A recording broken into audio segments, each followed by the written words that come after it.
Body detox करना है, 7 चीज़ें अपनाइए, बॉडी पूरी तरह से डिटॉक्स हो जाएगी। धूएं के पॉल्यूशन से भी हमारे शरीर में रोज टॉक्सिन्स जाते हैं, मोबाइल के रेडिएशन से हमारे शरीर में टॉक्सिन्स जाते हैं।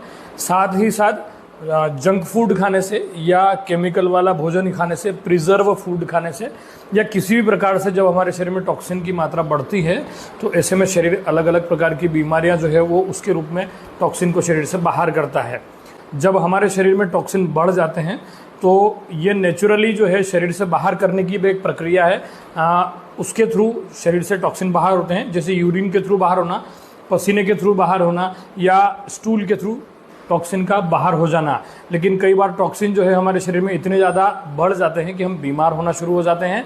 शरीर को नेचुरली टॉक्सिन से बाहर फ्री करने के लिए, डिटॉक्सिफाई करने के लिए आयुर्वेद में 7 चीज़ों का वर्णन आया है।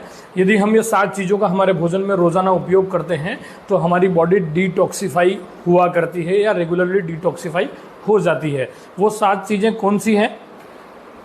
उन 7 चीज़ों में सबसे पहले आता है सेंधा नमक, दूसरा आता है घृत यानी घी, तीसरा आता है मक्खन, चौथा आता है शहद। ये 4 चीज़ें। इसके अलावा त्रिकटु में सम्मिलित की जाने वाली सौंठ, काली मिर्ची और पिपली, ये 7 चीज़ें यदि हम अपने भोजन में शामिल करते हैं तो निश्चित ही हमारा शरीर डिटॉक्सिफाई होता रहता है और शरीर पर